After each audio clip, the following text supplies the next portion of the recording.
13 of them are connected to Chinmaya mission before they joined the yoga course. Some of them from, so one from CVV, one from Chinmaya, like that, they've been connected. 12 of them are new to Chinmaya mission.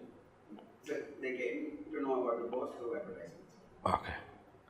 Okay. So that is a good overview.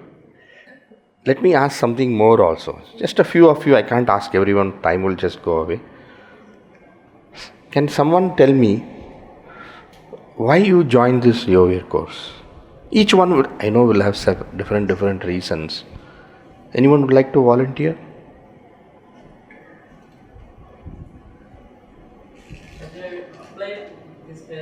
I know you applied for Vedanta course.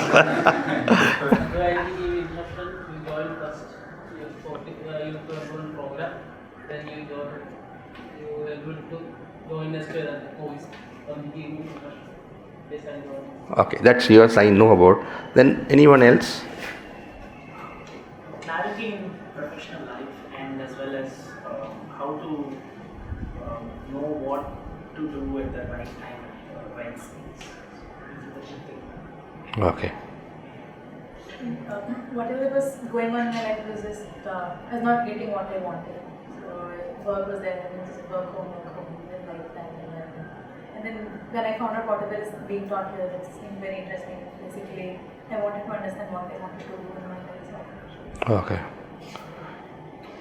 So basically, after quitting work, I didn't know what to do. Like life was very monotonous, and I know corporate wasn't my thing. And I had lost touch with Chinmaya mission, but still I was searching for a service related. Then I came across this thing, and this felt like the overview of the course was like literally going back to living life in a proper way, connected to environment, people, socializing, the true way of not the mobile, social media. So I applied. I will take one more, okay? You and one more, huh? Swami, I chose to join the course to be able to get the experience of how to package the knowledge of Sanatana Dharma to children or anyone through the, especially the service period, that experience of teaching and how to package it. All right. Okay, I get some.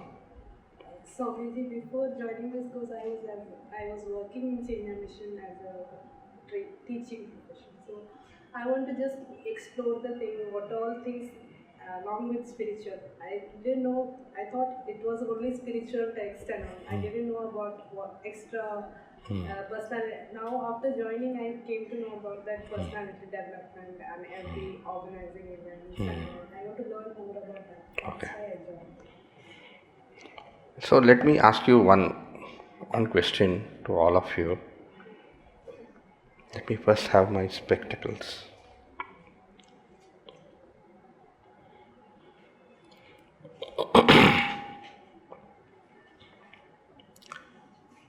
So give a little, you yourself give a little thought before you answer. What do you think is the core of Chinmaya mission?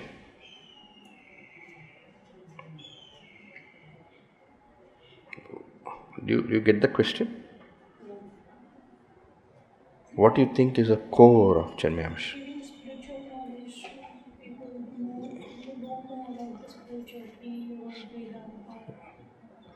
Yeah, that is. Yes. They can follow the spiritual teachers. Yes. They can pursue course like brahmachari course.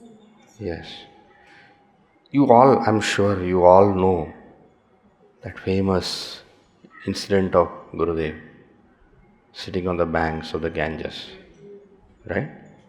He received the most precious knowledge, self-knowledge, spiritual wisdom from a very great master of the Sanatana Dharma, of Vedanta, right in the Himalayas. And then this feeling was there, this knowledge what I gained here, why can't it be shared with all? Right? Because he found the beauty, he found the benefit, and he found the worth of that knowledge. Right?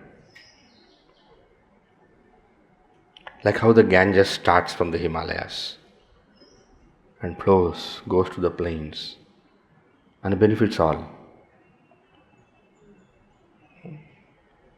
Like that, why can't this knowledge? So the core of Chinmaya mission, if you, am I audible to all? I think some more you need a volume, little bit more volume required. So the core of Chinmaya mission, little more, little more. Hari Om, ha. Yeah, now it is okay. So the core of Chinmaya mission is this spiritual wisdom shared with all. That's a core. So many things going along with it, but you should always be able to recognize what is the core. Okay? So, what is that so great about this spiritual wisdom that Gurudev felt the need to share with all? What is that so great? When we say spiritual wisdom is that Gurudev felt the need to share with all. So he must have recognized some greatness, some glory and some excellence in it, which he must have felt. And Gurudev would not have felt it if he had not seen how it helped him. Right? See, when you, let's say for example, a sweet, you taste it, and then you say it's not worth it. Then do you go about sharing it with all? Unless until you are that kind of terrible fellow who wants to exhaust something because you purchased it. But that's not the case. Suppose you come across something very, very tasty, very, very delightful, then you want to share. And if you see Gurudev's life, not a moment he stopped sharing.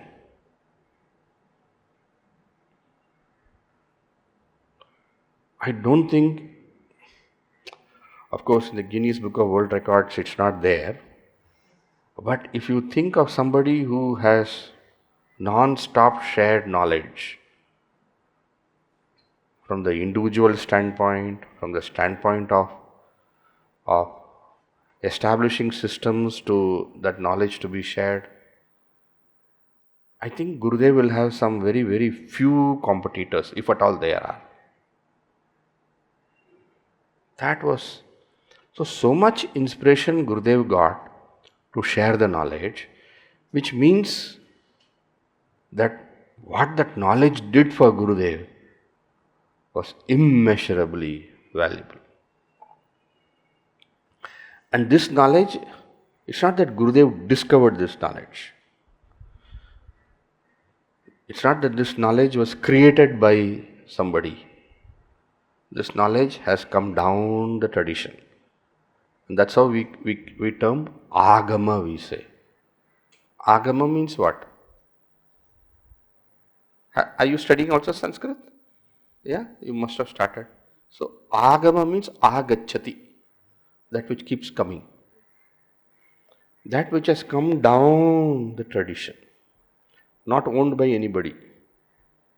Not invented by anybody. Nobody can put a stamp and say copyright. Okay? So this knowledge which has come down the tradition, that Gurudev wanted to share with all. Gurudev did not call himself a discoverer of this knowledge or an inventor of this knowledge. Gurudev came in the tradition of so many great saints. And here Gurudev is not important, remember that. Gurudev became an instrument, a means to share that knowledge for all of us. And what Gurudev did was, he was the first person. Of course, it began with Swami Vivekananda, the great Swami Vivekananda, Swami Shivananda. But if you see the annals of history of Indian spiritual wisdom, nobody had that daring, I can use that word, to actually bring the text to the common man. I mean text. Spiritual wisdom, yes, it was always shared. It was always shared. Village to village, Harikatha was there. Satsangas was there. But to a common man, the lady was working in the house, taking care of children, husband, cooking food. That man who was going to work from morning 8 o'clock up to evening 5 o'clock working in the office. Right? Common man. If the spiritual texts, say Bhagavad Gita, Upanishads, which were all kept, it was nobody wanted to keep it a secret as such, but it became a secret. When something is not shared, then it becomes a secret only. So all those things was left somewhere in some place, held in some, and Gurudev was the first person who had the courage to take it to a common man. And Gurudev always used to say, it's an open university. Nowadays we have this open university concept, right? In India also we have the world's largest open university. Indira Gandhi National Open University. Right? Gurudev used to call these Yajna-shalas as open universities. That word was not there. Gurudev was of open university. So what is that knowledge what Gurudev felt was so valuable that he felt it should be taken to all, shared with all. And we call that knowledge as Brahma Vidya. Any other name for that? Vedanta. Okay. Any other name for it? Upanishad, Vedanta. Called Atma Vidya. Adhyatma Vidya. Right? Self-knowledge. So today shall we little bit try to understand, shall we explore our true nature? Yeah? All of you ready for some intellectual thinking, or you all feel tired? Okay. So let us start. So let's start with a simple question of, can you give me some water, keep it here. Let's start with a simple question of happiness. Okay, happiness. All of us want to be happy? All of us have experienced happiness in some form or the other? Yes. Has our search for happiness ended? No. It has not ended, right? Has the search for happiness started now? No. It's still going on. Is the search for happiness unique to human beings? No. Is it unique to human beings? No. That ant also is going in search of happiness only. It's not unique to human beings. No. It is not unique to, because every creature wants happiness. Every creature. If you ask the dog, suppose you see a dog, where are you going? Happiness. Ant, where are you going? What are you searching for? Happiness. If you are sitting here, what are you sitting for finally? Happiness. Suppose I give you unhappiness, Swamiji, Hari Om. Nobody seeks unhappiness. Everybody seeks happiness. Happiness is a natural quest. Happiness is a natural seeking. Happiness is an inherent wish, want. It is not that we have not had happiness before. right? And it is not that we have not had sadness or sorrow also before. But always our effort is to get away from sorrow and go towards happiness. Okay? And we have experimented so many types. For happiness, we experimented so many things also. From childhood, we have seen so many things. Happiness in objects, happiness in relationships, mother, father, friend, all kinds of. And for happiness, movies, knowledge. Even knowledge is for happiness.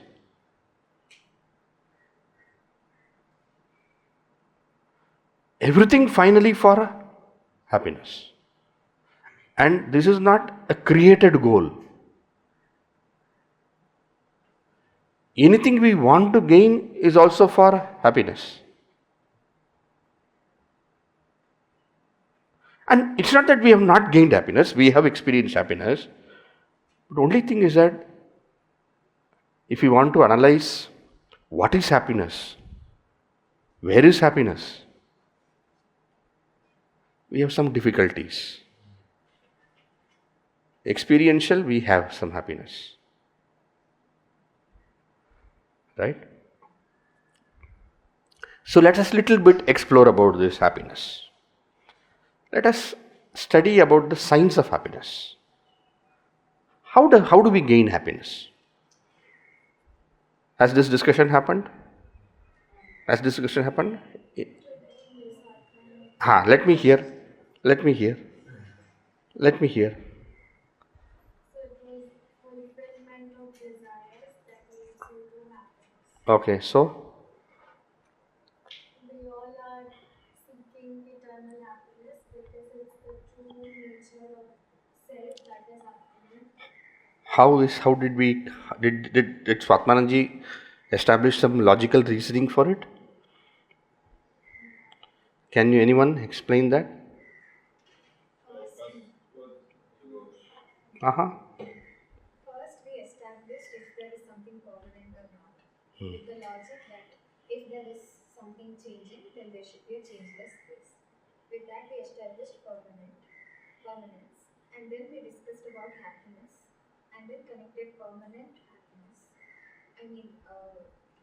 So happiness we are seeking, but permanent happiness. So constantly we are looking for happiness. With this, we connected permanent and happiness. Then we discussed around. And did Swamiji explain to you the psychology of happiness? Desireless state, so when one desire is fulfilled, the gap between the fulfilled desire and the next desire rising, so that peaceful state between the fulfilled desire and the next desire arising, that is the short happiness that we experience. Quiet mind. So Swamiji brought that quiet mind, deep sleep. Okay, so some background you have. So let me little more explore that. So do you know there are three kinds of happiness that Swamiji explained? Priya, Moda, Pramoda, right? So let us a bit explore. So we say,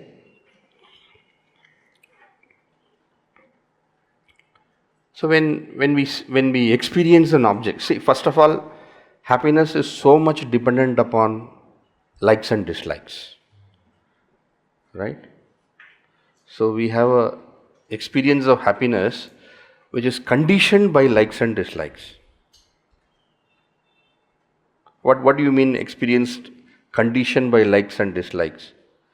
So let's say I like something. I have a notion I like something. Then if I get an object of my like, I am happy. Right? So happiness is dependent upon like.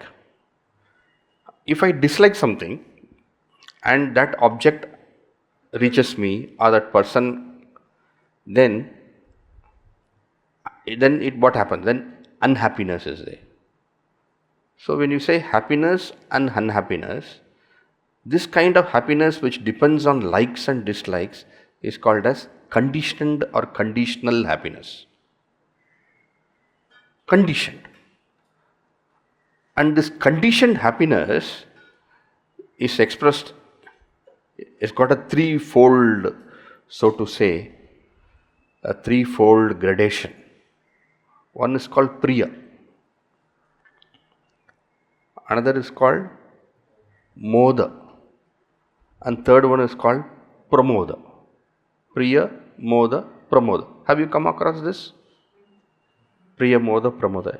You will be studying also in Tattvabodha, it will come. It will come. So what is Priya? When you see something which you like, then the happiness which comes from that is called Priya. So let's say you like a person also, and you see a person, Priya. The initial joy that you get. Or let's say a simple object, let us take. Let's say somebody likes gulab jamun very much, let us say. Okay? So you see that. Then immediately the joy you get is called Priya. So in Sanskrit we say, Ishta Vastu Darshana Janyam Priyam. Reduce. AC is very warm here. So Ishta Vastu.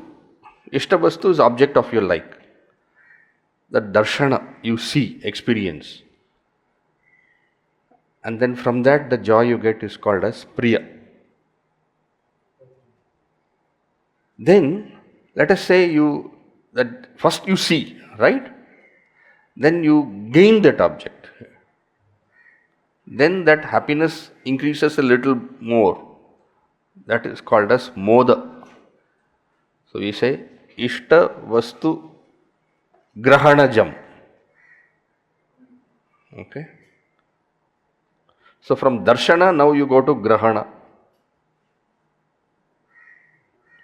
Little more. So that gulab jamun you saw there, now it is in your hand. The happiness little more now.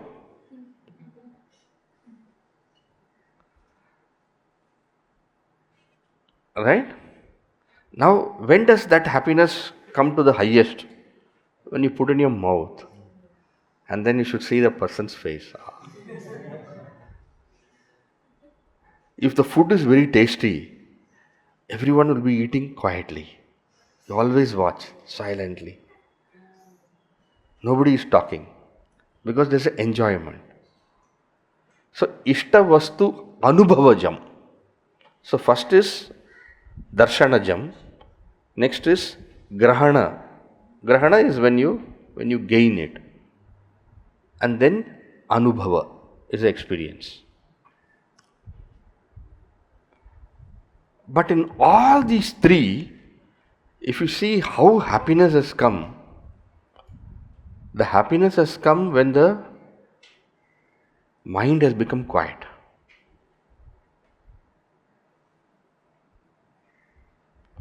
So even though we say, we imagine, we think that happiness is there in gulab jamun, but actually what has happened is that when the mind has become quiet, we are experiencing happiness.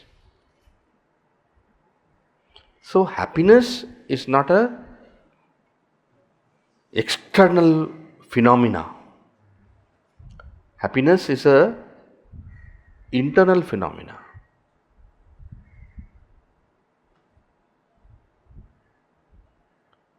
Please give a thought, don't just accept what I am saying. You give your own.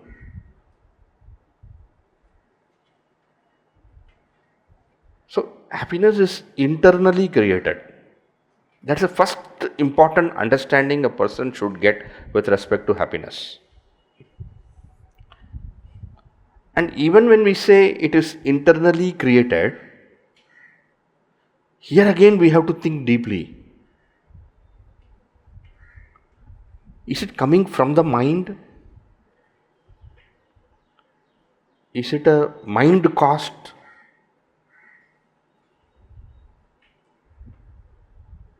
Yes, mind has a role to play. An agitated mind cannot have happiness. That is clear. A calm mind, the mind becomes quiet, immediately you get happiness. It's not only with respect to object, let's say sunrise, sunset also. You're sitting in front of the ocean. All of you might have had that experience. Ocean, you watch the sunset. Mind is very quiet. There is happiness. Some people get happiness while being in nature. Some people an artist, some person an artist, some person creativity. In all these occasions, you find when the mind is quiet, there is happiness. Suppose for you gulab jamun is not that, ice cream, let us say. Then for you, your happiness is enabled by ice cream. Enabled by ice cream. But here again, what is common is that mind becomes quiet.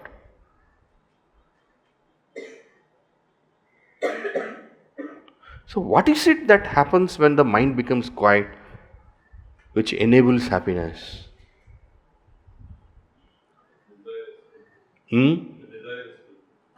Desire is fulfilled, let us say. Desire is fulfilled, mind becomes quiet. Then we get happiness.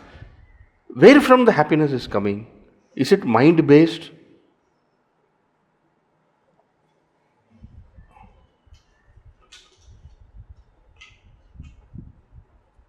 Is the happiness coming because the mind is quiet?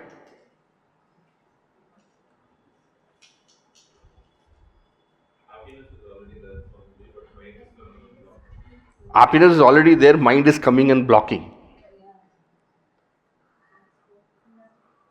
In a filled vessel, it cannot, you cannot hold in what your true nature is. So if the vessel is empty, natural state goes away. Happiness is there. I'm not understanding. Filled vessel? Like mind, if it is filled with thoughts and agitation, it is like a filled vessel. So because of that, you are lost. You are not experiencing the true nature. When it becomes empty, when it is without any agitation, true nature state flows through. So happiness is our natural state. That's what you are saying, is it not? Happiness is our natural state. So this, when we say happiness is our natural state, when we say happiness is our natural state, that means with mind or without mind, happiness is there. Are you getting this point? Yes, all of you have said very, very beautifully that happiness is our natural state. If happiness is our natural state, with mind, without mind, quiet mind or agitated mind, any sort of mind, happiness is there. But why are we not experiencing happiness when the mind is agitated? Because our attention is on the mind. Please note this point. Our attention is on the mind.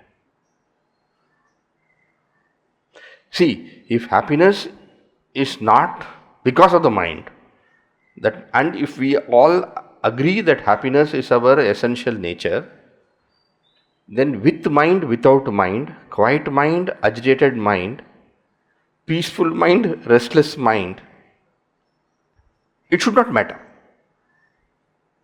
This is not to say that our mind should be restless. This is not to say that our mind should be agitated. This is not to say any one of those things. But it is to clearly note that if happiness, Ananda is my true nature, regardless of the mind, I should be able to access that Ananda. And today I am not able to access my Ananda because my attention, in Vedanta we say, because my identification, you have heard this word identification? Yes. Because my identification is with the mind. This is a mind-boggling, or this is something, it's a unique, or it's such a powerful realization.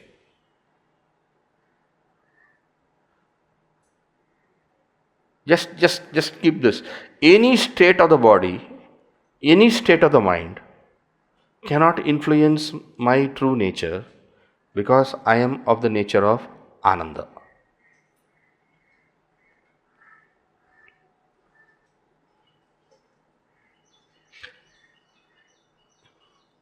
Is this understandable? Or do you still think that mind should be quiet for me to gain happiness?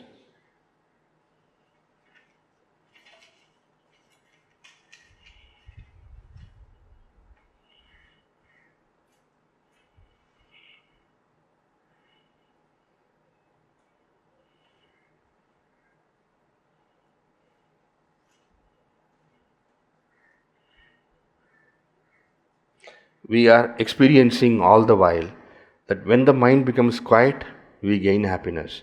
But here I am saying, happiness is my true nature. Whatever be the state of the mind, if happiness is my true nature, I should be able to experience that happiness regardless of the state of the mind. And I am saying, today I am not able to experience this because my attention is not on me. My attention is on the mind. My identification is with the mind. Vedanta, first of all, frees you from this identification. As long as there is if this, then that, then that is conditional.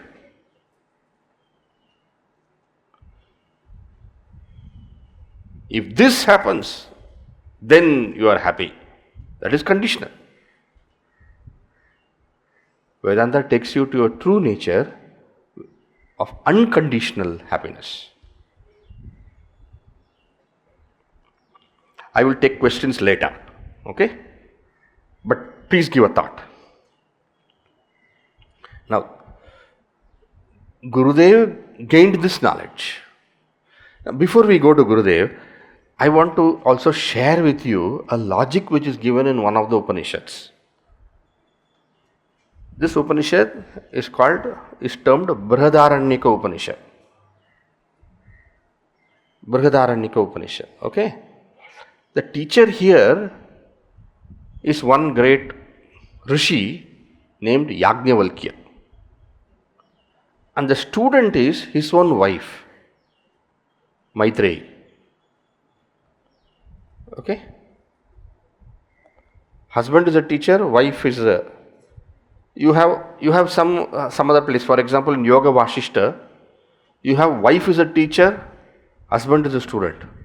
You also have Chudala.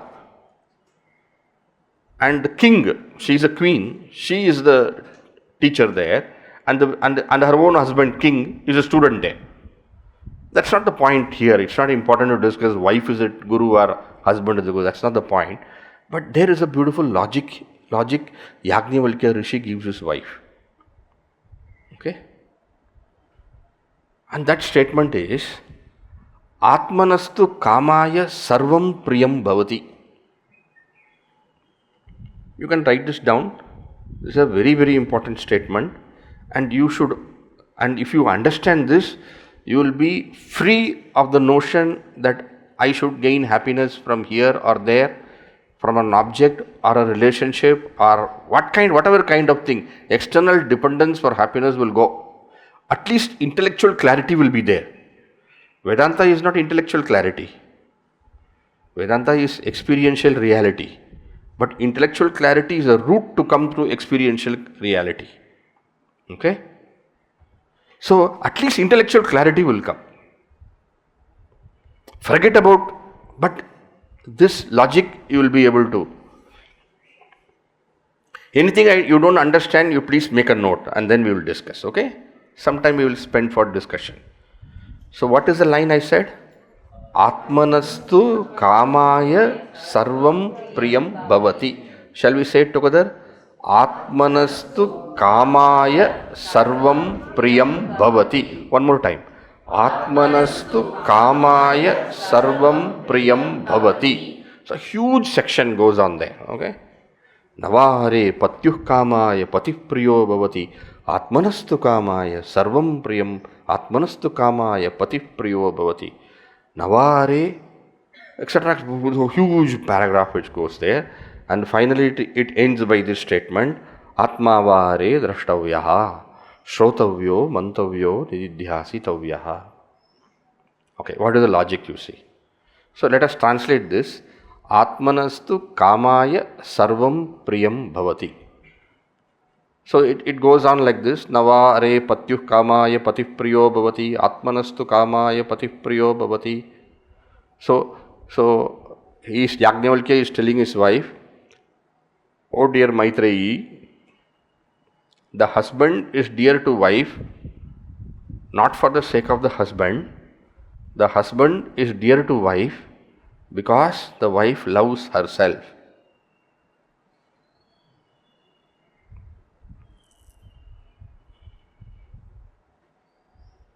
What did I say? Then it goes also, the wife is not dear to the husband, not because the wife is dear, but because the husband loves himself. It goes, the son is not dear to the father, not because the son is dear. The son is dear to the father because the father loves himself. Because one loves oneself. How does this prove anything? Before I love anything, I have to love myself. The love for something only expresses the love I have for myself.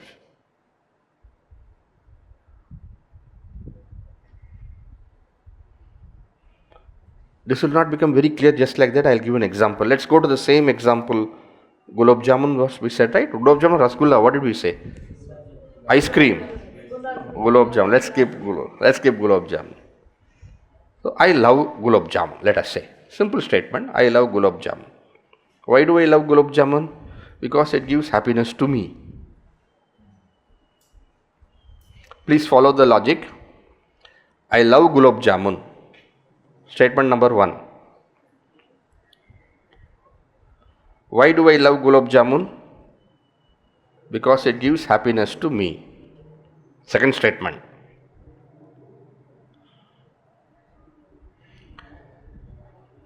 That means what?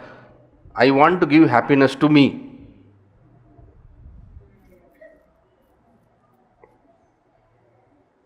Go step by step, okay?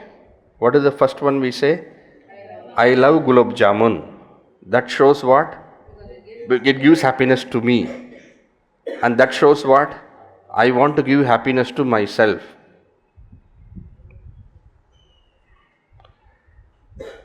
I want to give happiness to myself shows I love myself. Right?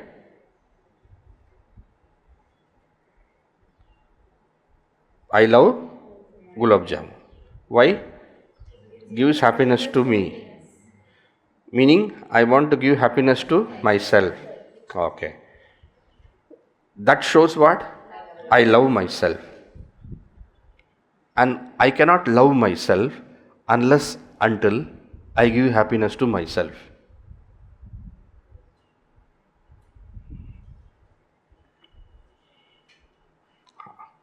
Because what gives sorrow, nobody can love. So I love myself proves I am of the nature of happiness. So the very fact I love gulab jamun, what does it prove? It proves my nature is happiness. Are you seeing this logic? How did we start? Once again you go. But just be very clear about it, okay? Because this can change our whole thinking process. What did we say? I love gulab jamun. Because it gives happiness to myself. love myself. I love myself proves that I am of the nature of happiness. Yeah? Yeah. Now, gulab jamun can change to rasgulla. Rasgulla can change to ice cream. Anything can change here. But I am of the nature of happiness does not change.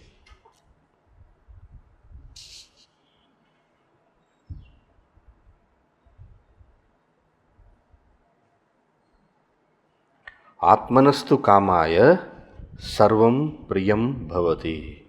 It is only for the sake of oneself that everything is dear. It is not a statement of selfishness. It is a statement which proves I am of the nature of happiness.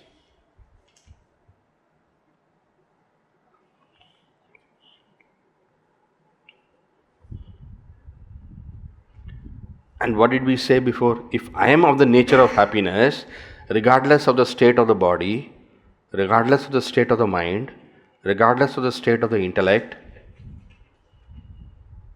happiness is my true nature. This is a very big thing.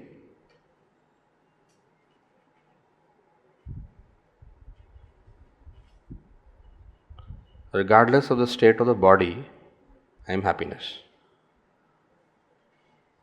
Body can go through anything.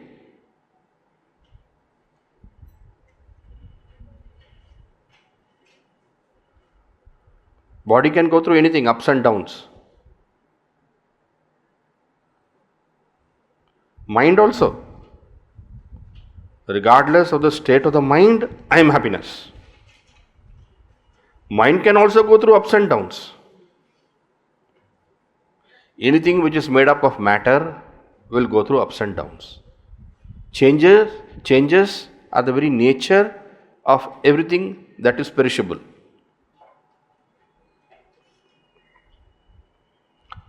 All that is made up of matter is perishable, and change is the nature of everything which is made up of matter.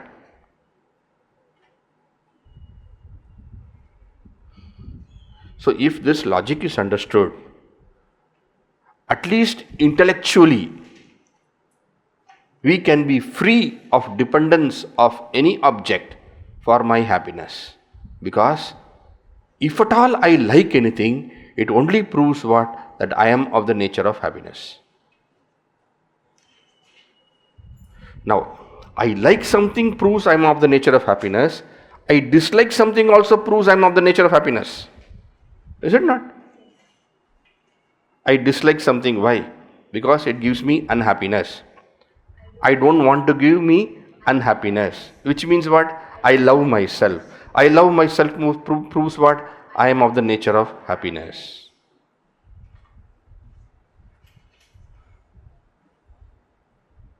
I like something proves I am of the nature of happiness. I dislike something also proves I am of the nature of happiness. And if I am of the nature of happiness, why should I like something for happiness? Why should I dislike something for happiness? Or if I am of the nature of happiness, why should I like something for gaining happiness? And why should I dislike something for avoiding sorrow and gaining happiness?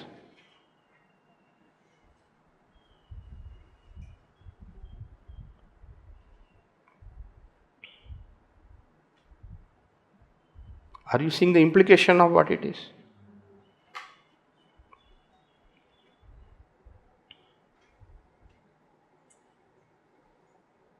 So this can free us from likes and dislikes.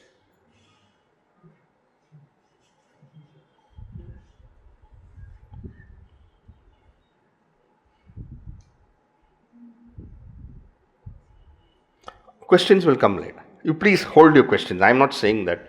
We will take up questions. But please note down all your questions. We will come to that.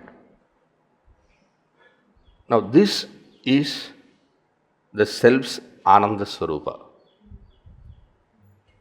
When I say self, I am not talking to not telling about the body. I am not even telling the mind. It's deeper. And at that level, at that depth, we are all one.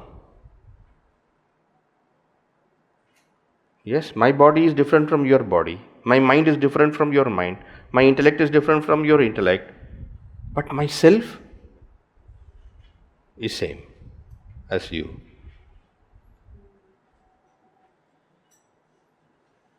And that is how the love for ourselves is universal.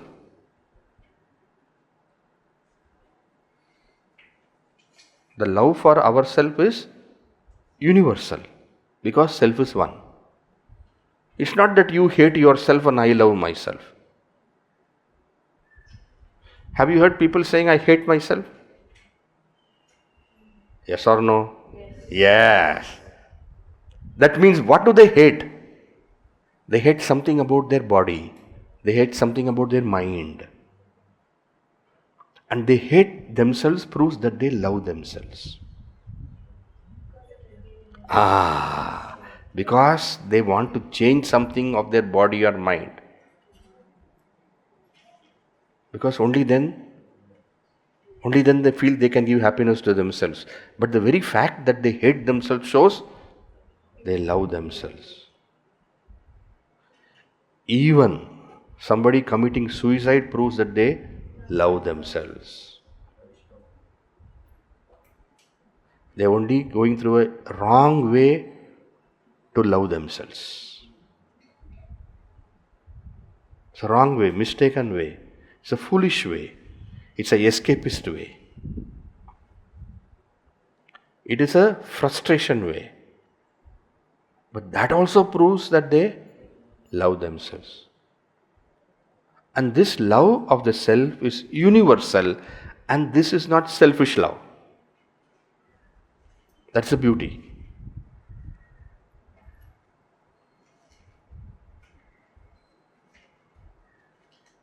Selfish love is what? I want only happiness for myself. But here all of us want happiness for ourselves in a very, very pure way.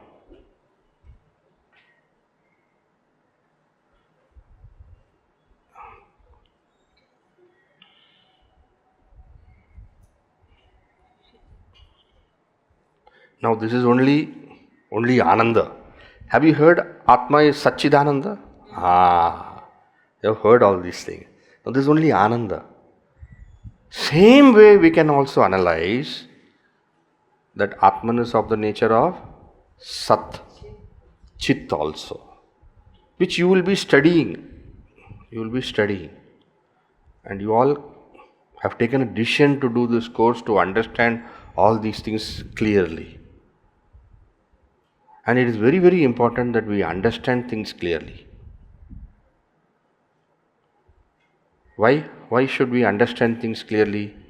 Because out of clarity comes the experience of reality.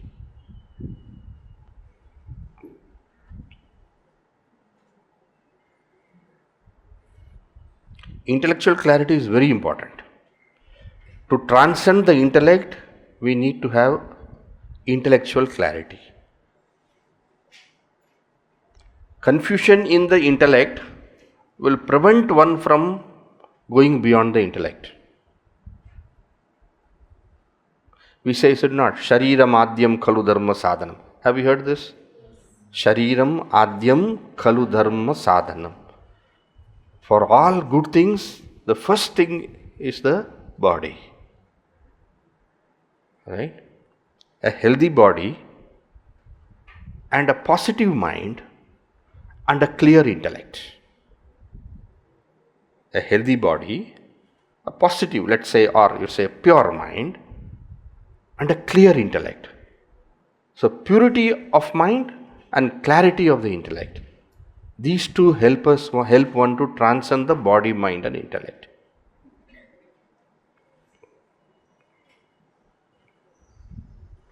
So what did we see now? We explored the concept of Ananda. Already you studied today. You told me that you already studied Ananda today. We explored a little further and then we saw the nature of the self is Ananda. Okay? Like also proves, dislike also proves that the self is of the nature of Ananda, happiness. And Gurudev, not just Gurudev, all the saints have discovered this true nature for themselves. Say our Gurudev, continuously, his body was so much overworked all through.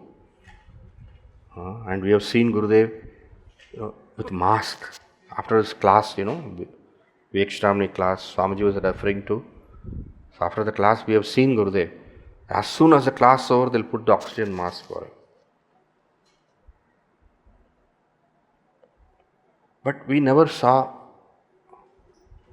any kind of something what we would say as sadness or unhappiness. We never saw. These are Mahatmas who rise above the body, mind and intellect. And we all have the opportunity for that. Okay? We all have the opportunity. And through this course, you are going to be introduced to those essentials of Vedanta. First, you understand it correctly and fully and rightly. Only then you will be able to do justice to what you want to do. We all want to gain this knowledge and also share, is it not? It's not that we want to gain this knowledge and keep it for ourselves. We want to gain this knowledge and share and help others also see the beauty and joy of this spiritual life. And for that, there should be good amount of clarity. Is it feeling cold? Yeah? Little bit cold. Who's having the... Please do although.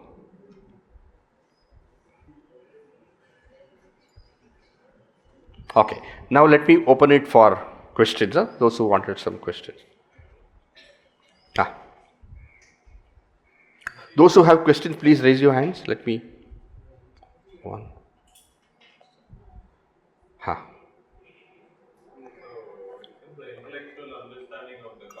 Dinesh, here also you please.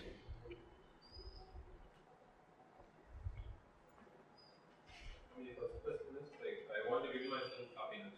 So how does that prove that I love myself? Exactly, like I'm not able to clearly. I know that we'll do things for people to feel upset, but how does Same logic appears. I want to give myself happiness. Those whom you love, you want to give them happiness.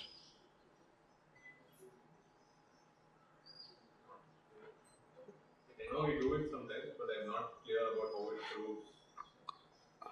See, I want to give myself happiness.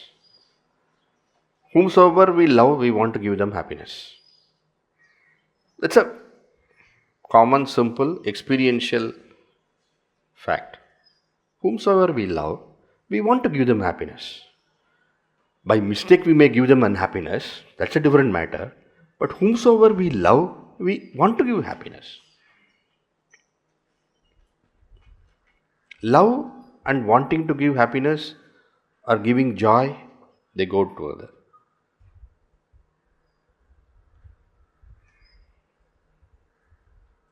You just see, for in your own experience, you see. Actually, we should give happiness to everyone. Chinmaya Mission pledge, give maximum happiness to maximum people for the maximum time. But in your experience, you will find that wherever you have invested love, you always seek to give happiness, fulfillment, joy. You want to. And if there is sorrow, you want to remove that sorrow. Because that's a sign of love. The other person's sorrow feels so bad for you when you love. The other person's happiness feels so joy for you when you love. And the other person's sorrow feels very good for you when there is hate.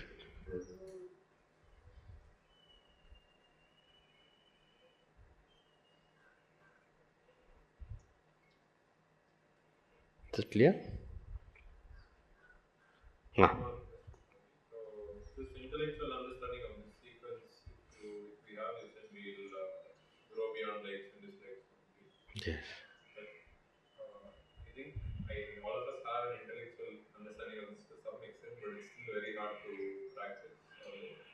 maybe this is the beginning step.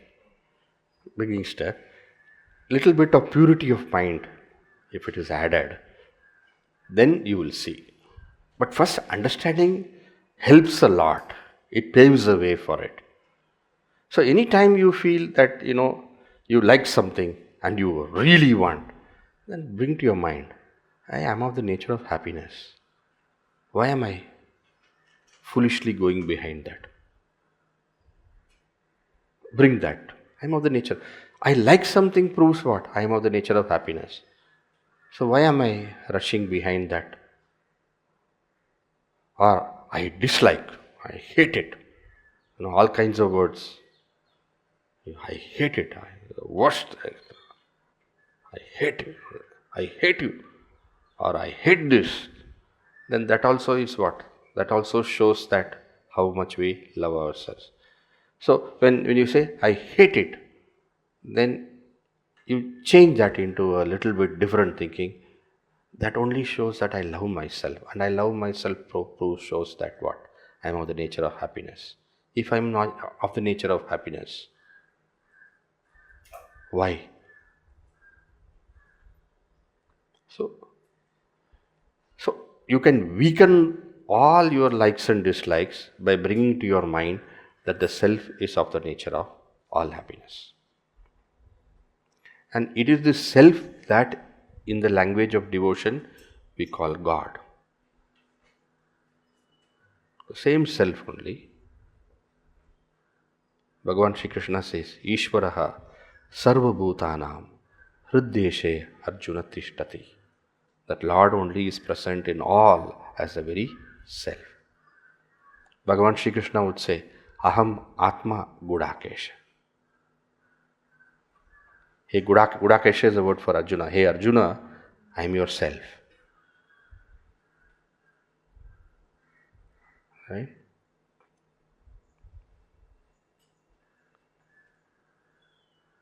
We'll be studying overview of Bhagavad Gita. Kshetrajnam chapimam vidhi sarva kshetreshu bharata. This self, this of the nature of consciousness is that highest reality which I am. Bhagavan Shri Krishna says. In our childhood we have always heard, where is God? God is everywhere. Now what is the meaning of God is everywhere? God is the very self in all beings. So this is that highest knowledge which Gurudev received from Swami Tapavanji, to share which he came for all of us. Right? You all also gain it as much as you can.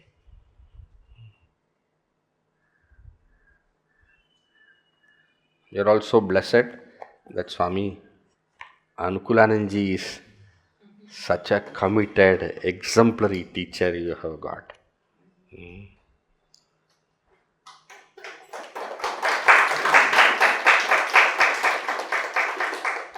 The very, very, very deeply committed and methodical teacher. You all must be knowing it, because why do I have to tell you? You are experiencing it yourself. You had a question or something, right? What is it? Yeah, it was the same likes and dislikes question only. Like if it is our nature, then why do you said likes and dislikes also prove that it is our nature only. Then you asked, then why like or dislike? It go beyond it kind of. I was like, if it proves our nature of happiness, why do we hate someone or why do we like someone? Like, so you have to tell me, na, why? If your nature of happiness, why should you like? Why should?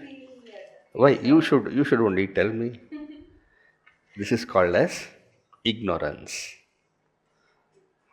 It's called ignorance. See, at least intellectually we should understand it is foolish. Okay? Intellectually at least we should understand likes and dislikes are foolish. That you should understand. so if something we hate or someone we hate, what should we? My hating that person is a foolish thinking of mine. Like that, at least you bring it intellectually. First, at least that should come. That will help you to free your mind from likes and dislikes. And then you will see objectively. Sometimes you can think like this.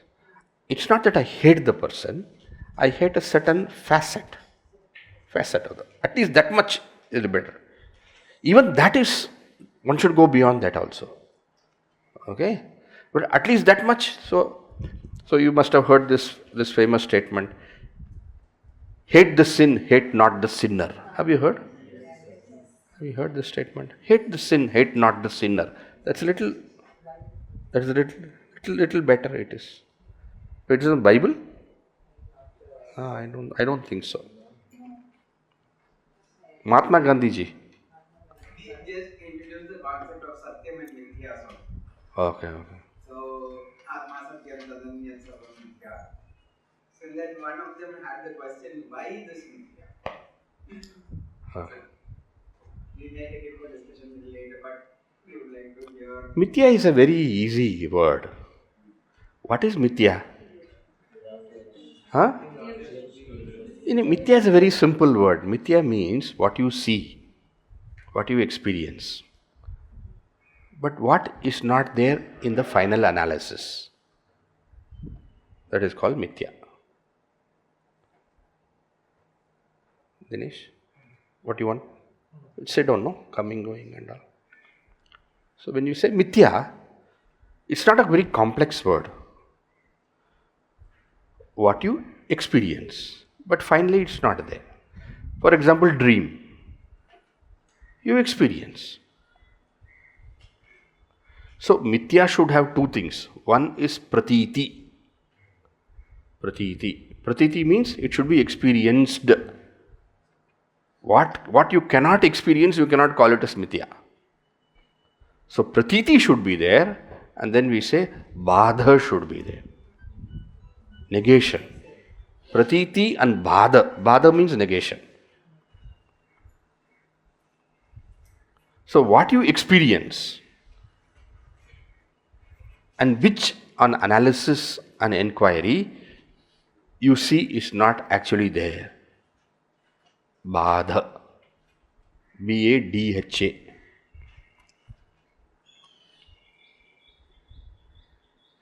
So pratiti, badha. Anything which has these two characteristics will be called as Mithya. You think of something, give me more examples where pratiti is there and badha is there. Some examples you give.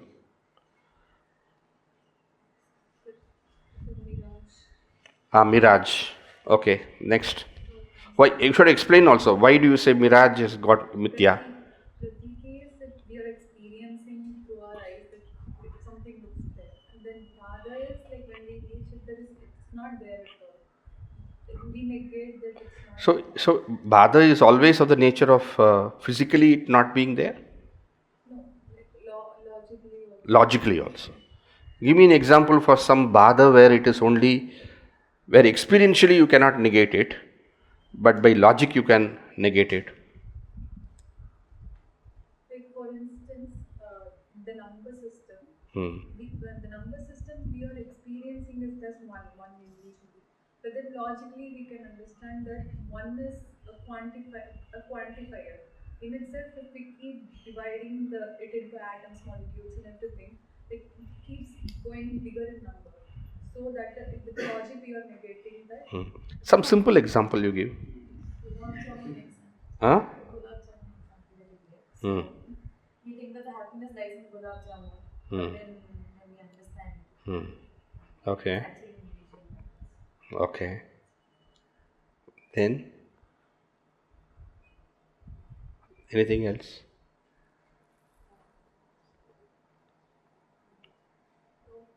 Rope and snake, very famous Vedanta. Sky is blue. Pratiti is there. Experience is there.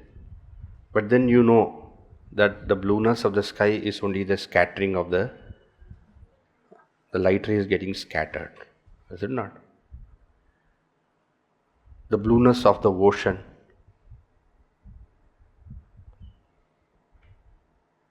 The earth is The earth is flat. The earth is flat.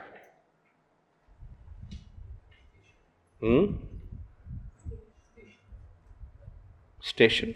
Earth is stationary. Jalam katak renuvata. Jalam, what did you say? Oh. Yeah, but that has nothing to do with Pratiti and Bada. That's a different concept. So are you saying? So like that, this experience of this world,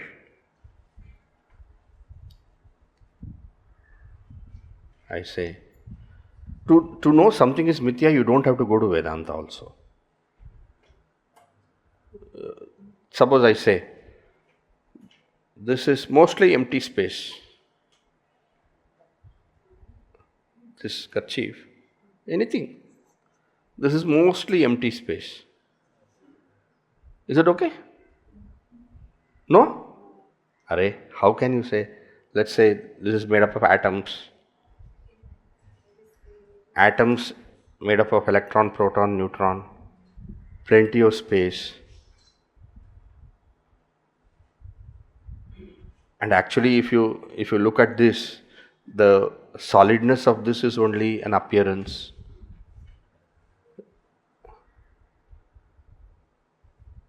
See?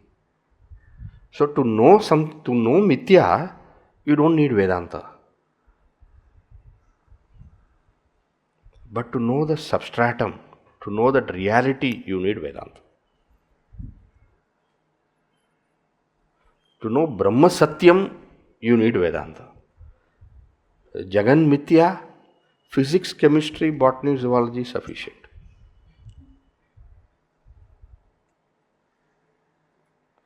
Because what is Mithya? Mithya is an appearance which is not as it is, what I see.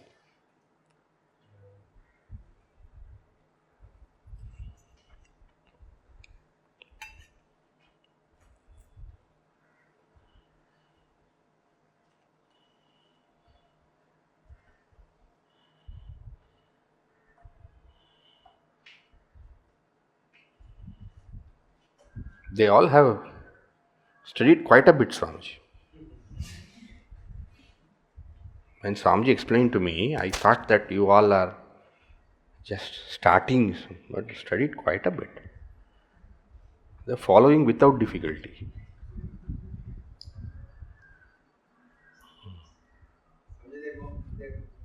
So one question was more of why mithya? Because it is mithya. See, when you want to know the truth, it is how it is. What can you do? Why is this empty space? Because that is how it is. The question came from how come Brahman gets affected by mithya? Brahman is not getting affected by mithya. Because everything is Brahman. Everything is Brahman, we are also Brahman, then how come that way? The getting affected is also mithya. The getting affected is also mithya. Why did Brahman, the God, create mithya? Why did God? God did not create mithya. Mithya is what it is. But mithya came from Brahman. How? Everything comes from Everything comes from Brahman, therefore everything is mithya. Everything comes from Brahman, therefore everything is mithya. That means what? Everything comes from Brahman, therefore everything is Brahman, but we are not seeing everything as Brahman, we are seeing it something else. Let me explain it in a different way. See, water. From water, waves come, bubbles come, everything comes. So many things come. Foam comes. Huge waves are called breakers. No? Breakers come. We say, but is it a wave?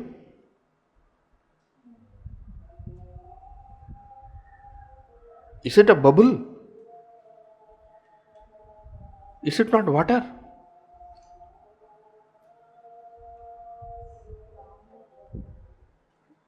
It's water only.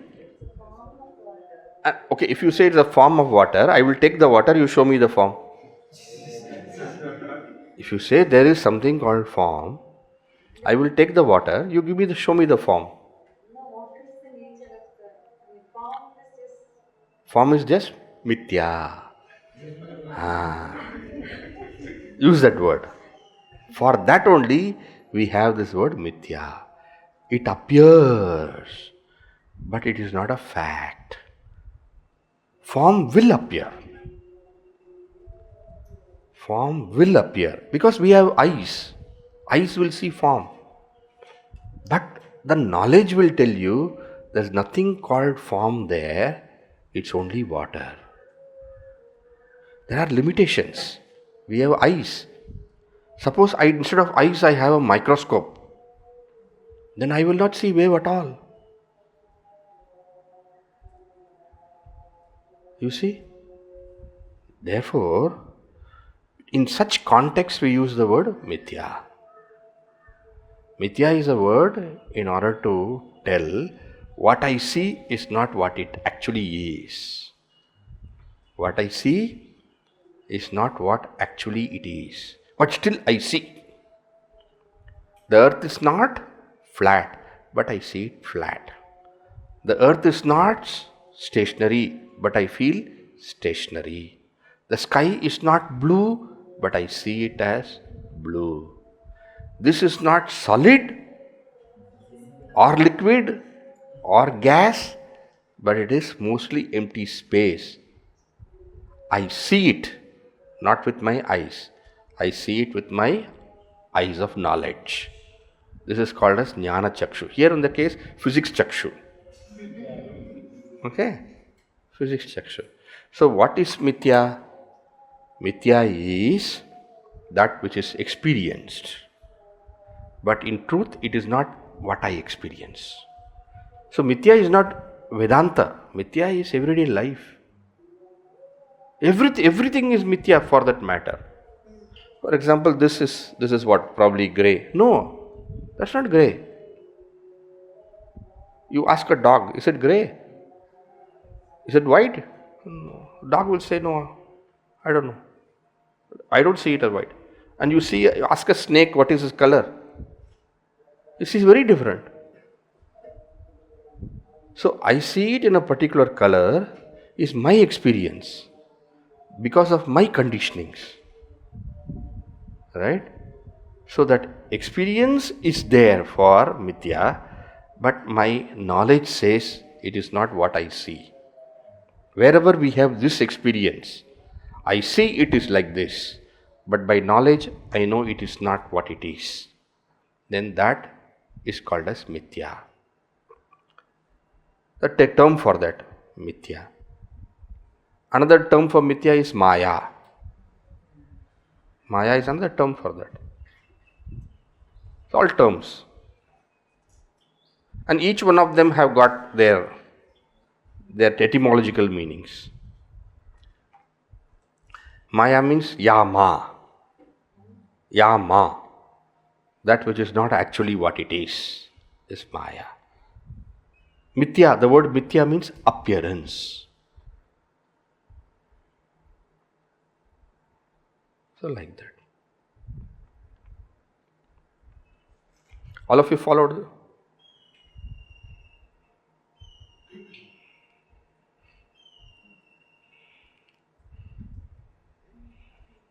Wait. Already. You can put your hands, I've seen it. So all of you followed?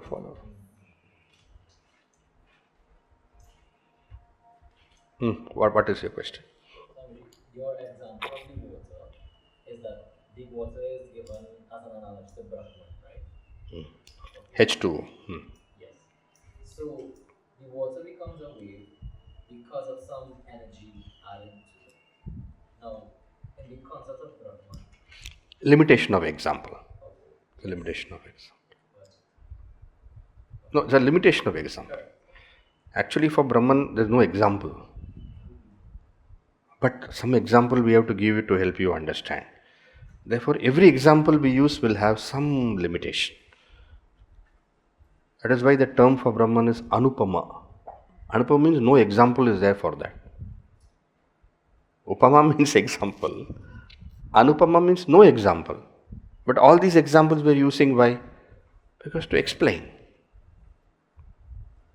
And therefore, whenever you hear any explanation of Brahman, you have to understand that there is some limitation there.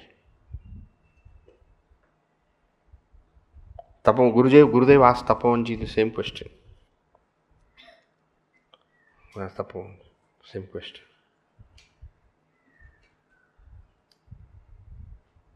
Say, Gurudev asked Tapavanji, I think it was Kenopanishad only, I think.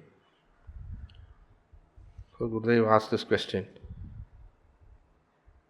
Why can't you explain Brahman without any words? Because words are limiting. Please explain Brahman without words.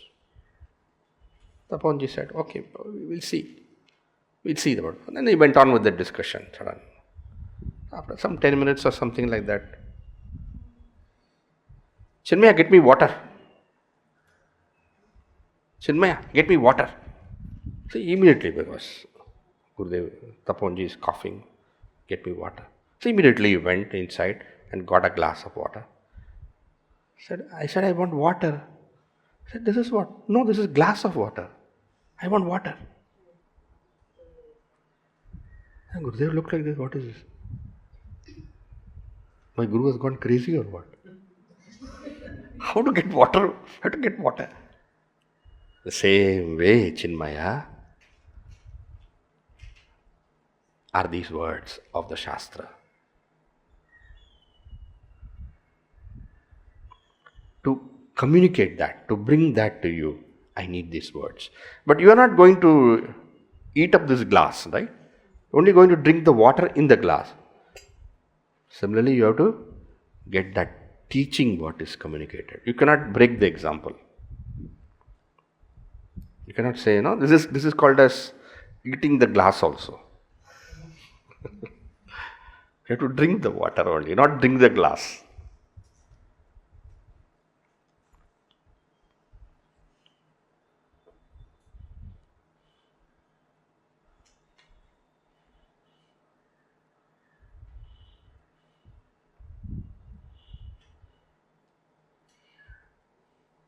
Up to what time, Swami? You must be having some session after. No. I was basically bewildered. You're saying everything is mithya. So I'm not saying everything is mithya. No. You are saying everything is mithya. whatever we experience. No, I am not saying. You tell me whether it's mithya or not. Okay, I'm asking. Is the world or the earth, solar system, they may not be permanent, but are they also mithya? What is the meaning of mithya, you tell me first. Illusion means what? Something we experience but is not there. Not there in reality. Okay. So now you ask the question. Now you ask. Now you're defined, you understood. No, what we is. are experiencing this world. We are experiencing Earth as it Yeah. So we are seeing that there are solar system or whatever. They may not be permanent, but they are still there. Yeah. Is that all mithya? Meaning, when you say it's all mithya means you're asking. Is it our illusion that we are seeing it, or is it? Meaning I didn't understand. It is all mithya means what do you mean? That we are perceiving it. Yeah, perceiving it as. Real. Perceiving it as real means. That it is real. We are perceiving it is there. There as perceiving it there as. As a presence, like as something that is present. Something which is existing. Okay. So what is that existence because of which it is existing? What is that because of which it is existing? What is that because of which it is existing? Suppose I ask, what is that because of which this is existing? What will you say? You will say it is probably iron. Let's say example, let's say it must be adding something, nickel, something and all is there. So this being a plate is a name and a form, and this being, let's say, made up of iron or nickel, that is the truth, is it not? I can go further and ask, what is this iron made up of? So that, okay, go further. It's iron made up of. What is iron made up of? It's made up of atoms. What is atoms made up of? Atoms not made up of molecules. Atoms made up of electron, proton, neutron. What is electron, proton, neutron made up of? It is made up of energy. What is energy made up of? Energy. Neither created nor destroyed, can only be transformed from one form to another. But that's not what I'm asking. I am asking, what is energy made up of? It is also having something which is made up of, no? So finally, when you go, ultimately, you will go to Sat, Chit, Ananda. You will go to that. So therefore, that it is appearing as a solar system is only an appearance. But that its true nature is existence, is the reality. Everything that is false will have to have a reality, because without reality there cannot be any falsity. So whenever you say something is mithya, you have to, along with it, say what is satya, you have to say there. See, if you say wave is mithya, then you have to say water is satya. No, in the example I'm saying,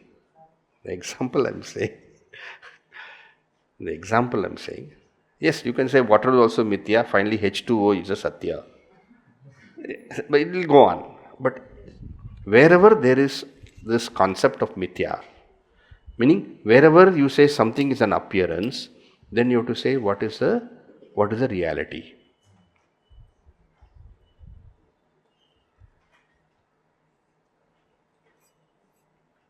What is the answer you got from what I said? God knows. God knows. That means you have to think. You have to think. You ultimately saying that Brahman is the thing, that if the solar, everything is an appearance, is the reality. That is what you're implying. Yeah, that's what I'm implying, but you have to logically come to that. You cannot say, because max the questions are there, in the end there is the answers are there, and you see the answer, this is the answer. Does not mean this is the answer to the question. You have to work it out for yourself.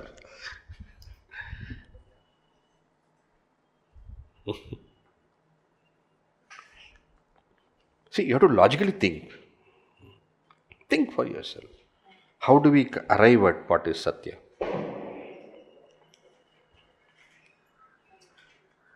Have you seen Gurudev's logic of spirituality? There he analyzes this very, very carefully. All these points. Again, rethink on that. First, get intellectual clarity. Then gain the experiential reality. Okay. First, intellectually convince yourself. Then you can experientially see the truth of it. You cannot bypass this. You cannot say by faith I will bypass understanding. Not possible. Not possible. Faith can help you to understand, but you have to understand.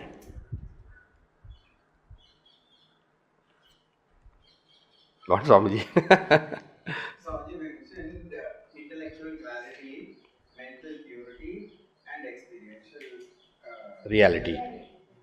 So, intellectual clarity, Swamiji explained, and experiential reality, we have to get Swamiji explained. So, what was mental purity in this context, and how do we gain that? Swamiji is asking this question for all of you. Huh? In Tattvabodha, have you studied Shata Tattvabodha? Tattvabodha? Has Swamiji taught you all Viveka, Vairagya? Those Those four, Viveka, Vairagya, Samadhi, Shatka, Sampatti, Mumukshutva, that is the actual purity required in this context. And especially you go to that Samadhi, Shatka, Sampatti is there, no? That is a core of that mental purity. In this context, the context of Vedanta, what is the purity required is this. So there, Swamiji, we say, when there is Chitta Shuddhi and Chitta Ekagrata, then we say you get all these things, we say. But practically speaking, what is mental purity is this. Shama, Dhamma, Uparama, Titiksha, Shraddha, Samadhana. Technically, mental purity is the removal of the Papa Vasanas or Papavi, negative tendencies. And those negative tendencies are Kama, Krodha, Lobha, Moha, Mada, Matsarya. Even though it can be many, they are all compressed into this 6. So the removal of these is called as purity. But for Vedantic seekers, if they want to understand about purity, then they have to just see, do I have Shama, Dhamma, Uparama, Titiksha, Shraddha, Samadhana? Do I have these 6? Then they can know that this is the litmus test for mental purity. And how to gain that mental purity? One has to gain that mental purity by living a life dedicated to Lord, dedicated to God as Karma Yoga. So we say Karma Yoga leads to Chitta Shuddhi. And Upasana gives rise to Chitta Ekagrata. Because when we live dedicated to God, then there will not be Raga Dveshas. Then there will not be Kama, Krodha, Lobha, Moha, Mada, Matsarya. Because Bhagavan is the center of your life. If you make the ego the center of life, then all kinds of things will come. So when we keep Bhagavan as the center of our life, I am doing it for God. I don't like this person. But this person is required for this work. And this work is offered to Bhagavan. So I will keep my likes and dislikes in the background. Or I want this. But then this is my duty, which I have to offer as worship to Bhagavan. Or offer as worship to my Gurudev.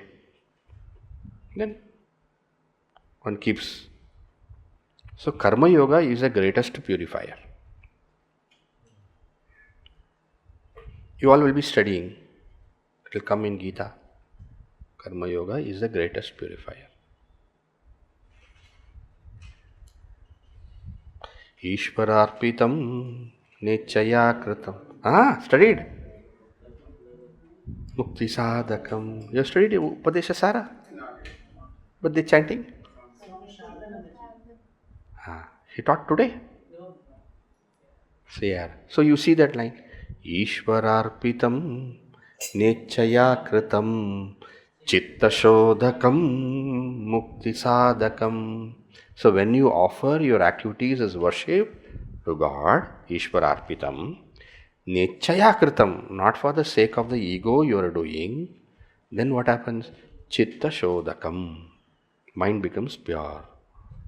And then mukti sadhakam. And when the mind becomes pure, then Viveka, Vairagya, Samadhi, Shatka, Sampatti, Mukshutva come through the back door.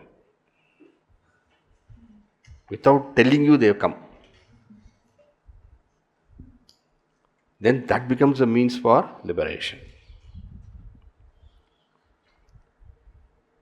And liberation is possible how? By understanding and then standing under. Have you heard this? Gurudev used to say often, understand and then stand under. Understand. Very important to understand.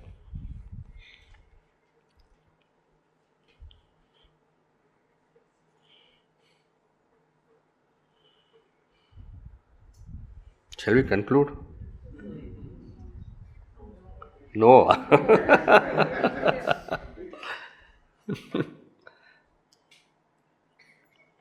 You're all very, very blessed. to get this opportunity to do the Yoga Veer course. And then engage in Karma Yoga. Right? It's called Karma Yoga, it's sadhana.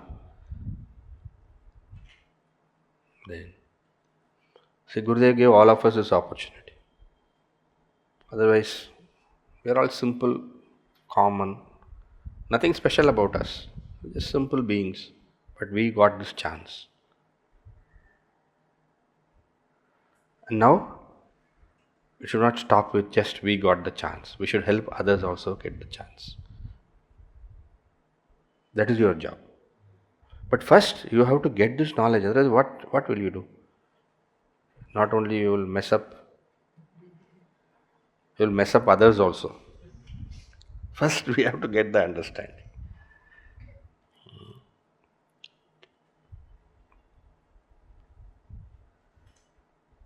And by Guru's grace, it will all happen. Gurudev used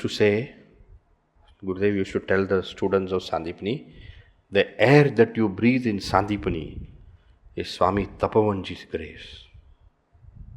The air that you breathe in Sandipani. So in Sandipani, Swami Tapavanji is the Guru of the Gurus here. That was how. And that is how Gurudev, if you see the whole Sandipani, have you seen Tapavanji? Where have you seen Tapavanji? In Chinmaya Pradeep, if you go, no, that Gurudev's Kutiya. There's Gurudev's Kutiya there.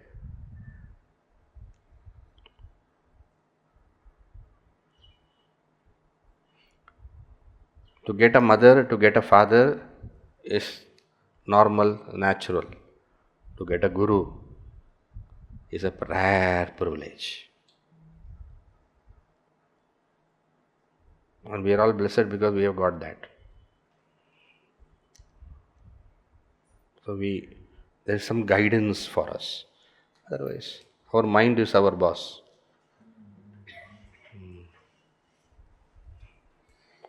Om Purnamada Purnamidam Purnat Purnamudachyate Purnasya Purnamadaya Mevavashishyate. Om Shanti Shanti Shanti. Harihi Om Shri Gurubhyo Namaha. Harihi Om. Invoking the abundant grace of the Lord, Pujya Gurudev, and all the saints of our Guru Parampara, for all of you. Okay? And I have got for you all some good, nice, simple present.